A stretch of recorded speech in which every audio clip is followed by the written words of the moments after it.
Hello दोस्तों, तो आज के इस वीडियो में करने वाले हैं एमसीक्यू की प्रैक्टिस और ये हमारा डे 1 है। आपसे हम डेली एक एमसीक्यू टेस्ट लेके आएंगे जिसमें हम 10 क्वेश्चंस रखेंगे और जो करंट अफेयर्स पर बेस्ड होंगे, based on current affairs. Okay, तो आज के इस टेस्ट को अभी स्टार्ट करते हैं। देखते हैं किस तरीके से इन क्वेश्चंस को आंसर किया जा सकता है। साथ ही साथ मैं आपको कुछ बैकग्राउंड भी बताया करूंगा इन क्वेश्चंस का, जिससे कि आपको बेटर अंडरस्टैंडिंग हो सके। तो स्टार्ट करते हैं। देखो, पहला क्वेश्चन है, which one of the following cities is located on the banks of Musi river. ठीक है, so this is the question and अपने जो ऑप्शन है वो है लखनऊ, बेंगलुरु, भोपाल, हैदराबाद। ये 4 ऑप्शन हैं। इनमें से आप देखिए कौन सा सही है। देखिए, इसमें से जो सही आंसर होगा वो होगा, देखिए लखनऊ है नहीं, लखनऊ में है नहीं। ठीक है, बेंगलुरु भी नहीं होगा, भोपाल भी नहीं होगा, Hyderabad is the correct option. ठीक है, हैदराबाद सही ऑप्शन है। और क्यों है इसका कारण आप मुझे कमेंट बॉक्स में बताइएगा। इसका आंसर है हैदराबाद। ये करंट अफेयर्स से लिया गया है। ठीक है, तो ये आपको मेरे ख्याल से पता होना चाहिए। बहुत ही सिंपल सा क्वेश्चन है। ठीक है, और ये जो मुशी रिवर है इसके बारे में थोड़ा सा अगर हम देखें, ये कहाँ से फ्लो करती है। It flows through the southern state, जो कि क्या है, तेलंगाना। ठीक है, तेलंगाना से फ्लो करती है ये रिवर और ये इसका नाम मुचुकुंदा रिवर है। ठीक है, इसका अर्लियर डेज में इसको पहले मुचुकुंदा के नाम से जानते थे। ठीक है, तो हम साथ साथ में थोड़ा सा बैकग्राउंड भी देखते चल रहे हैं। और आप चैनल को सब्सक्राइब और वीडियो को लाइक जरूर से कर दें हमारे इस एफर्ट के लिए। ठीक है, और अभी वीडियो को आगे बढ़ाते हैं, सेकंड क्वेश्चन की तरफ चलते हैं और देखते हैं किस तरीके से हमको आंसर्स करने हैं। ठीक है, सेकंड क्वेश्चन है, with reference to East China Sea consider the following. It is an arm of the western Pacific Ocean located in East Asia. Second option है, the yellowish river and the Yangtze river discharge into the East China Sea. या फिर तीसरा option है, it connects with South China Sea via Taiwan Strait. देखो, ये वाला option तो सही है। ठीक है, और दूसरा option, the yellow river and the Yangtze river discharge into the East China Sea, ये भी सही है। तीसरा ऑप्शन है, it is an arm of the western Pacific Ocean, ये भी सही है। ठीक है, मतलब तीनों ऑप्शन सही हैं। अब देखते हैं इसमें कौन सा सही होगा। तो ओनली वन है नहीं, क्योंकि 3 सही है, ओनली 2 भी नहीं होगा। All three is the correct option. ठीक है, अब देखो ये किस परिप्रेक्ष्य में आया। अभी यार आपने करंट अफेयर्स में पढ़ा होगा कि जापान की जो फॉरेन मिनिस्ट्री है, इन्होंने गूगल से कहा है, गूगल से टू रिवर्ट द मैप, मतलब मैप में नेम्स को जहाँ पे क्या लिख रखा है उन्होंने, डिस्प्यूटेड ईस्ट चाइना सी लिख रखा है। तो इन्होंने क्या रिक्वेस्ट की है कि आप जापान के नेम के साथ इसको जोड़ दें। ठीक है, विथ रेफरेंस टू, ये तीसरा क्वेश्चन है, with reference to transfer of property act 1882 TPA consider the following. ठीक है, ये भी करंट अफेयर से क्वेश्चन है, ये कल के न्यूज़पेपर में आया था। ठीक है, और देखें अगर इसको, it applies only to the transfer of immovable properties. It applies to all citizens of India who are involved in the transfer. It governs property disposal through wills. It governs property disposal through wills or cases related to the succession of the property। ठीक है, अब इसको अगर हम देखें तो इसमें कौन सा ऑप्शन सही हो सकता है, आप जल्दी बताइएगा। इसमें आप सोच के देखिए, पहला ऑप्शन ये रहा, दूसरा ये रहा और तीसरा ये रहा। ठीक है, ये जो एक्ट है, ट्रांसफ़र ऑफ प्रॉपर्टी एक्ट, ठीक है, ट्रांसफ़र ऑफ प्रॉपर्टी एक्ट 1882, ये एक्ट है। इसमें अभी ये किस लिए आया, क्योंकि सुप्रीम कोर्ट ने अभी रिसेंटली एक जजमेंट दिया था जिसमें उन्होंने इसके बारे में, इसके रिलेटेड कुछ बात कही थी, जिसकी वजह से ये जो है न्यूज़ में आया है। ठीक है, अब आप इसका देखिए सही आंसर अगर हम देखें, पहला क्वेश्चन क्या है, it applies only to transfer of immovable properties. It applies to all citizens of India who are involved in the transfer। देखिए, पहला वाला तो मुझे गलत लग रहा है। ठीक है, पहला वाला ऑप्शन तो मुझे गलत लग रहा है। दूसरा वाला ऑप्शन अगर देखें तो इसको भी होल्ड करते हैं, it governs property disposal through wills और केसेस रिलेटेड, नो, ये भी गलत है। मतलब तीसरा ऑप्शन सही है। अब देखते हैं इसमें से ओनली 1, ओनली 2 और 3 या फिर नन। देखो, ओनली 1 इसमें से जो है करेक्ट ऑप्शन इसका हो जाएगा। अब देखिए, आप देख सकते हैं ये जो यूपीएससी का लेटेस्ट पैटर्न है, उसी पर बेस्ड हैं ये क्वेश्चन सारे के सारे, है ना। यूपीएससी के लेटेस्ट पैटर्न के ऊपर ही ये क्वेश्चन सारे के सारे बेस्ड हैं और हमने बड़ी मेहनत के साथ इनको बनाया है, डिज़ाइन किया है। अगर आपको ये पसंद आ रहा है वीडियो तो चैनल को सब्सक्राइब, वीडियो को लाइक जरूर से कर दीजिएगा। Consider the following statement regarding the Tiangong space station. ये आपको पता होगा चाइना का स्पेस स्टेशन है। It is the first space station built by Japan, बिल्कुल गलत है। It is currently in the low earth orbit, ये सही है। 2 ओनली इसका मेरे ख्याल से करेक्ट ऑप्शन हो जाना चाहिए। पहला एक बार देख लेते हैं, first space station built by Japan, तो नहीं, ये तो बिल्कुल गलत है ना, चाइना का स्पेस स्टेशन है। इसमें यार एक और चीज़ मैं आपको बता देता हूँ, 3 मॉड्यूलर है और ये काफ़ी ज़्यादा लाइट वेटेड है as compare to the international space station जिसमें आपको पता होगा 16 मॉड्यूलर हैं, ठीक है। और इसकी जो मैक्सिमम क्षमता है वो 3 इसमें एस्ट्रोनॉट्स एक टाइम पे रह सकते हैं और जो मतलब जब एक्सचेंज होता है क्रू का उस टाइम पर 6 मेंबर्स मैक्सिमम इसमें आ सकते हैं। वैसे 6 महीने का इसमें मतलब टाइम पीरियड रहता है, 3 मेंबर्स इसमें क्रू के आते हैं।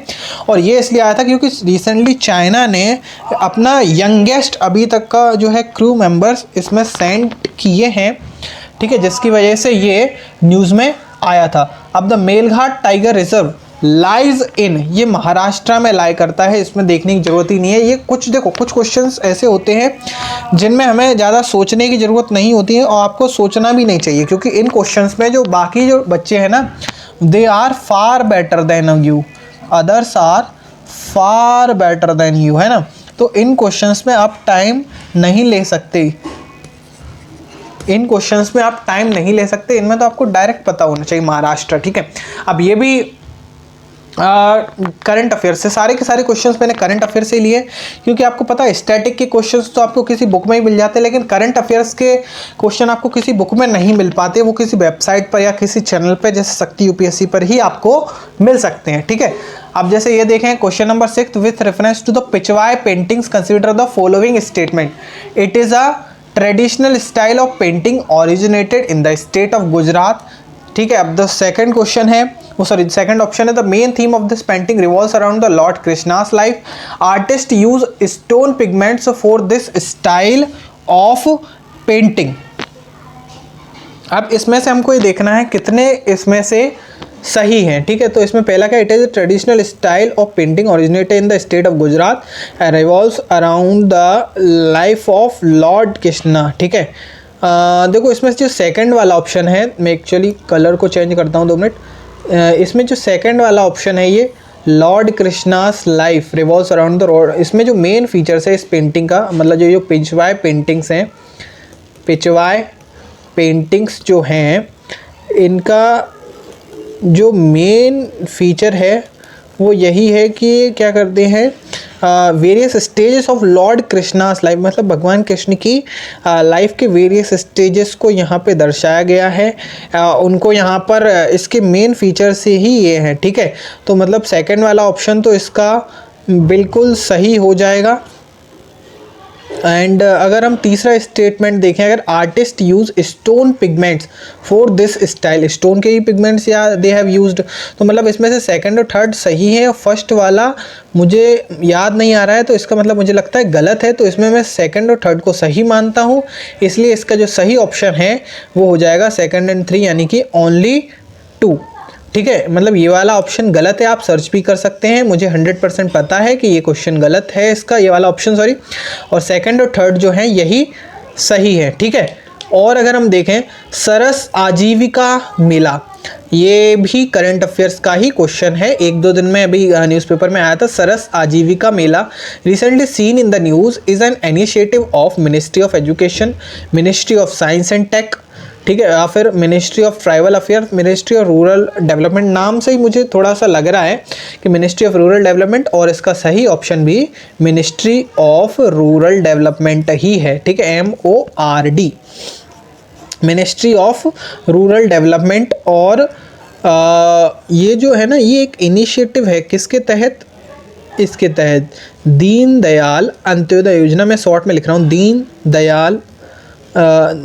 दयाल अंत्योदय योजना, ठीक है, नेशनल रूरल लिवलीहुड मिशन, ये है इसका नाम, DNRLM, जो कि क्या है, मिनिस्ट्री ऑफ रूरल डेवलपमेंट का इनिशिएटिव है, ठीक है। और अगर हम आए क्वेश्चन नंबर 8 के ऊपर अब, तो consider the following statement regarding satellite internet technology. देखो सैटेलाइट इंटरनेट टेक्नोलॉजी आपको पता होगा आजकल काफ़ी ज़्यादा न्यूज़ में चल रही है, ठीक है। काफ़ी कंपनीज जैसे कि स्टारलिंक अमेजोन की कंपनी है, ठीक है। एक कंपनी है वन वेब इसी फील्ड में, जिसने रिसेंटली, ये यूके बेस्ड कंपनी है, जिसमें भारती एयरटेल का अराउंड 49 मतलब मैक्सिमम जो इसमें शेयर है ना इस वन वेब में, ये अपने इंडिया के भारती एयरटेल ग्रुप का इसमें जो है मैक्सिमम शेयर है ना। ये भी कंपनी क्या करती है, इंटरनेट के थ्रू सैटेलाइट के थ्रू सर्विस प्रोवाइड कराती हैं इंटरनेट की, ठीक है। इंटरनेट जो है आजकल सैटेलाइट के थ्रू ये काफ़ी ज़्यादा पॉपुलर हुआ है, ठीक है। It usually involves constellation of low earth orbit satellite, ठीक है।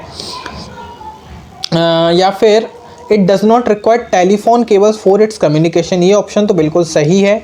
And it usually involves constellation of low earth orbit, ये भी बिल्कुल सही है। मतलब वन ओनली नहीं होगा, 2 ओनली नहीं होगा, बोथ 1 एंड 2 जो है इसका करेक्ट ऑप्शन हो जाएगा, ठीक है। ओके, और देखें हम आगे क्वेश्चन नंबर 9 पर। Consider the following statement regarding राष्ट्रीय गोकुल मिशन। गाय से रिलेटेड है ये मिशन गोकुल से आपको समझ में आ रहा होगा कि इट समथिंग रिलेटेड टू काऊ, ठीक है। It is an initiative under the राष्ट्रीय पशुधन विकास योजना। It is an initiative under the राष्ट्रीय पशुधन विकास योजना। तो इसमें अगर हम देखें, और जो सेकंड ऑप्शन है हमारा वो क्या है, it aims for the conservation of indigenous bovine breeds in India. अब जो पहला है 1 ओनली तो नहीं होगा, 2 ओनली भी नहीं होगा, बोथ 1 एंड 2 हो जाएगा, क्योंकि भैया ये सही में भी एक इनिशिएटिव है अंडर द राष्ट्रीय पशुधन विकास योजना, ठीक है। अब राष्ट्रीय पशुधन विकास योजना क्या है, क्या मुझे इसके बारे में कुछ बताने की ज़रूरत है? देखो ये एक एक्चुअली मैं बताऊँ तो एक अम्ब्रेला स्कीम है एक तरीके की, ठीक है। मैं थोड़ा पेन चेंज करता हूँ। अम्ब्रेला स्कीम है ये एक, ठीक है, अम्ब्रेला स्कीम। और ये क्या है, 2021 से 2026 तक कह सकते हैं इसको अपना काम करना है, ठीक है। और अब हम आते हैं क्वेश्चन नंबर 10 यानी कि अपने फाइनल क्वेश्चन पर, जहाँ पे क्या है, consider the following statement regarding Leopold Toby power fish, ठीक है। It is found only in the Indian coastal region. ना बेटा, ये बिल्कुल गलत है। It uses a unique defensive mechanism of inflating and deflating of its body. तो इसमें अगर हम देखें तो 2 ओनली सही ऑप्शन हो जाएगा, क्योंकि जो पहला ऑप्शन है कौन सा, कि it is found in the Indian coastal region, ये बिल्कुल गलत है। ये और भी कई सारी जगहों पर पाई जाती है, ठीक है। और अभी रिसेंटली तो ये पता है कहाँ पे पाई गई, ये पाई गई कोस्टल रीजन्स ऑफ ऑस्ट्रेलिया आपको पता होगा, ठीक है, कहाँ पर है। तो इसीलिए इसका जो सही आंसर है वो हो जाएगा 2 ओनली, ठीक है। अगर आपको वीडियो पसंद आया हो तो चैनल को सब्सक्राइब और वीडियो को लाइक ज़रूर से करें, इससे हमें काफ़ी ज़्यादा मोटिवेशन मिलता है आपके लिए ऐसे ही हेल्पफुल वीडियोस बनाने के लिए।